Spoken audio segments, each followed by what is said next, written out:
이영훈의 노래가 품은 역사. 복싱의 룰 바꾼 링 위의 슬픈 노래. 1982년 11월 13일. 미국 라스베이거스 시저스 팰리스 호텔 야외 경기장에서 김득구와 레이 맨시니가 맞붙은 WBA 라이트급 타이틀 매치에 막이 올랐다. 경기 초반부터 김득구는 맨시니를 저돌적으로 공격했다. 관중들은 한순간도 눈을 떼지 못하고 함성을 질렀다. 하지만 객관적 전력에서 밀리는 김득구가 신체 조건과 체력, 펀치력에서 앞서는 맨시니를 투지만으로 이기긴 힘들었다. 맨시니의 유효타가 근소하게 많은 반면에 경기 중후반으로 갈수록 김득구는 헛스윙이 많아지고 데미지가 누적되었다. 김득구는 점점 정타를 허용하면서 몇 차례 그로기 상태의 위기를 맞기도 했지만 클린치로 위기를 벗어난다. 11라운드에서 다운 직전에 위기를 맞는다. 연타를 허용한 김득구는 왼쪽 무릎을 꿇고 주저앉았지만 다시 일어났다. 다운은 아니었다. 12라운드에서도 정타를 많이 허용, 이미 전세는 기울었다. 김득구의 얼굴은 상당히 부어있었다. 그리고 운명의 14라운드. 공소리와 함께 달려나간 맨시니는 왼손 카운터를 적중시켰다. 김득구의 몸이 비틀대자 이를 놓치지 않고 연타를 날린다. 오른손 스트레이트가 그대로 꽂혔고 김득구는 쓰러지고 만다. 힘을 모아 일어나보지만 심판은 이 상태로는 게임이 계속될 수 없다고 판단했다. 결국 맨시니의 TKO 승리를 선언한다. 김득구는 최선을 다했다. 일방적인 열세 예상에도 불구하고 상당한 선전을 한 것이다. 하지만 비운의 사건은 경기 이후에 시작되었다. 경기 후 링에서 의식을 잃은 김득구는 병원으로 옮겨져 뇌혈전 제거 수술을 2시간 30분 동안 받았으나 결국 뇌사 판정을 받게 된다. 이어 5위로 한국에서 온 어머니의 동의하에 산소 마스크를 제거했다. 김득구의 불꽃 같은 삶은 이렇게 끝났다. 김득구는 미국으로 가기 전 진다면 살아 돌아오지 않겠다, 관을 짜고 가겠다라며 전의를 불태웠다. 그의 말이 현실이 된 비극이었다. 시인 곽재구는 김득구의 죽음을 애도하며 김득구라는 제목의 시를 썼다. 그는 김득구의 도전을 조선 낙과 조선 맷돌로 표현했고 가난한 청년의 슬픔과 기다림을 그리고 무너져 내린 희망을 노래했다. 조선낫을 휘두르는 청년 앞에 선 것은 부하 프론티어 정신으로 무장한 초강대국, 돈이 많은 나라 미국이었다. 사랑과 집념을 위해, 아니 그보단 한 맺힌 내 슬픔과 기다림의 절정을 위해 너는 낯선 땅 힘센 미국 선수의 빛나는 부하 프론티어 정신 앞에 덜그덕거리는 조선 맷돌 하나의 힘으로 내 슬픔의 마지막 절정 위에 큰 칼을 씌웠다. 세계 경찰 완장 두르고 아프리카와 남미 중동, 아니 아시아의 남과 북 한반도까지 자국민의 평화를 위해 아낌없는 자본과 포탄을 퍼붓는 나라. 그 나라의 한복판에 세워진 콘크리트 벼랑 위로 부딪혀 쓰러지는구나. 너는 부서질 줄 알고, 너는 슬픔의 한없는 깊이를 알고, 너는 사랑의 겸허한 목소리를 알고, 너를 기다리는 어머니의 체온을 알고, 듣고 너의 고향 북한강엔 지금은 늦가을 고랑개가 희게 흩어지고, 사랑과 희망을 위해 오늘 내 쓰러진 머리 힘 빠진 목줄기엔 내 어린 날 검정 고무신 짝으로 내 고향 북한강 푸르디푸른 그리움의 강물을 쏟는다. 외로운 내가 허공을 향해 조선낫을 휘두를 때 흰 옷 입은 우리들은 아리랑을 불렀다. 곽재구의 김득구 시에 포크 뮤지션 이지상이 곡을 붙이고 노래를 불렀다.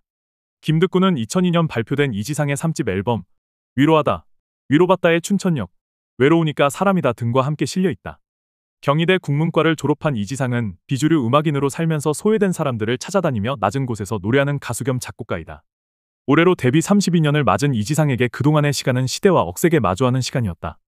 김득구 외에도 주한미군에게 살해당한 윤금이, 손배 가압류에 맞서 항거한 배다로, 일본의 민족학교 아이들, 대구 지하철 화재 참사 희생자, 버려진 독립운동가 이우석 등을 기리는 노래를 만들고 불러왔다. 그의 노래 목록이 곧 우리 현대사의 만인보다. 비운의 복서 김득구는 1956년 강원도 고성에서 태어났다. 2살 때 아버지를 여의었다. 생활고에 시달리던 어머니는 이후 2번의 결혼을 한다. 원래 이름은 이덕구였지만 1967년 어머니가 김호열과 결혼하면서 양아버지의 성을 따 김득구로 개명했다. 가난한 집안에서 자란 김득구는 1972년 이복 형제들과의 갈등으로 16살 나이에 가출하여 서울로 상경한다.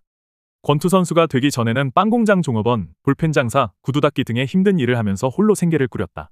그리고 검정고시에 붙어서 천호상고에 입학했다. 김득구는 학교 복싱부에서 기량을 쌓다가 김현치가 관장으로 있던 동아체육관에 입문한다. 당시 동아체육관은 전호연이 회장으로 있던 극동 프로모션과 양대 산맥을 이루며 국내 프로복싱계를 주도하는 굴지의 복싱 도장이었다. 당시 동아체육관에는 유명 선수인 박종팔, 황준석, 김한진 등이 소속되어 있었다. 김득구는 처음엔 아마추어 선수로서 활동하다가 1978년에 프로로 전향했다. 1980년 12월 이필구를 10회 판정으로 누르고 한국 챔피언 타이틀을 얻는다. 1982년 2월에는 예상을 뒤엎고 당시 탱크로 불리던 한국 라이트급의 1인자 김광민에게 심판 전원일치 판정으로 승리하며 동양 챔피언이 되었다. 이후 김득구에게 행운이자 불행이 될 세계 타이틀 매치가 무르익게 되는데 당시 WBA 라이트급 세계 챔피언은 레이 맨시니였다. 당시 세계 복싱계에선 무명이나 다름없었던 김득구가 레이 맨시니와 싸우게 된 것은 프로모터 밥 에럼의 농간 때문이었다. 레이 맨시니가 챔피언으로 활동할 때 이미 세계 랭킹엔 하워드 데이비스나 에드윈 로자리오 등의 쟁쟁한 복서들이 자리 잡고 있었다. 이들이야말로 레이 맨시니와 챔피언 자리를 두고 일합을 겨루기에 부족함이 없는 선수들이었다. 하지만 뛰어난 외모로 흥행성을 갖춘 맨시니가 패배하는 꼴을 볼 수 없었던 밥 에럼은 랭킹을 조작하여 맨시니의 타이틀전 상대로 위협적인 상대들을 모두 거르고 상대적으로 쉬운 김득구를 WBA 랭킹 1위로 만든다. 이렇게 해서 김득구가 레이 맨시니와 대결을 하게 되었던 것이다. 김득구 사후 가족에게도 비극이 이어졌다. 그에게는 약혼녀 이영미가 있었는데 그녀 뱃속의 아기는 아버지를 단 한 차례도 볼 수 없게 되었다. 불행은 어머니에게로 이어졌다. 김득구의 어머니는 아들이 세상을 떠난 뒤 우울장애에 빠졌다가 3개월 만에 내가 가난해서 아들이 복싱을 시작했다. 결국 내가 아들을 죽인 것이다라고 쓴 유서를 남긴 채 스스로 농약을 먹고 생을 마감하고 말았다. 그것도 모자라 김득구의 새아버지는 맨시니가 보상금으로 뭘 준다는 사기 전화에 걸려 당시로서는 꽤 큰 돈인 300만 원을 갈취당했다고 한다. 그리고 당시 경기를 진행한 심판인 리처드 그린도 김득구 사후 7개월 후에 선수를 보호하지 못했다는 자책감에 스스로 목숨을 끊었다. 김득구 선수의 사망으로 인해 세계 복싱계에는 거센 논쟁이 일었다. 뉴욕타임스를 비롯한 언론에서는 연일 권투의 잔혹성을 지적하였고 미국 하원에서는 이 문제에 대해 청문회까지 열렸다. 결국 세계권투협회를 비롯한 국제권투기구들은 15회 경기를 12회로 줄이고 스탠딩 다운제를 도입하는 등 선수를 보호하기 위한 특단의 대책들을 마련하였다. 또 올림픽 권투 종목 역시 1984년 LA 하계 올림픽부터 헤드기어 착용을 의무화했다. 사고 상대방이었던 레이 맨시니는 이후 깊은 우울증에 빠졌다. 그는 김득구와의 경기 이후로 자책감에 빠져 공백기가 길었으며 예전에 패기 있는 인파이팅 스타일을 구사하지 못하고 치고 빠지는 아웃복싱 스타일로 변했다. 김득구를 소재로 한 영화 챔피언이 개봉할 당시 한국을 찾았던 레이 맨시니는 언론과의 인터뷰에서 김득구를 강인한 전사라고 칭찬하면서 그의 죽음 때문에 자신의 인생이 바뀌고 평생을 죄책감에 시달려왔다고 말했다. 만약 하늘에서 김득구와 만나게 되면 무슨 말을 해줄 거냐는 기자의 질문에 맨시니는 눈물을 글썽이며 아무 말 없이 끌어안아 주겠다는 말로 주의를 숙연하게 만들었다. 또한 살인 복서로 낙인 찍힌 자신을 오히려 위로해준 한국인들의 따뜻한 마음에 감사함을 표하기도 하였다. 김득구 사망 뒤 깊은 슬럼프에 빠져 결국 은퇴하고 영화배우의 길을 걷게 된 맨시니는 2011년 6월 김득구의 유복자인 김지환을 수소문해 미국에 있는 자신의 집으로 초대했다. 맨시니는 훌륭하게 자라준 김득구의 아들을 보자 눈물을 쏟아내면서 이제 비로소 편히 살 수 있을 것 같다라는 말로 그동안의 마음고생을 어느 정도 털어냈다. 김득구 사망 당시 약혼녀 뱃속에 있었던 유복자 김지환은 치과대학을 졸업, 현재 치과의사로 일하고 있다. 더 칼럼니스트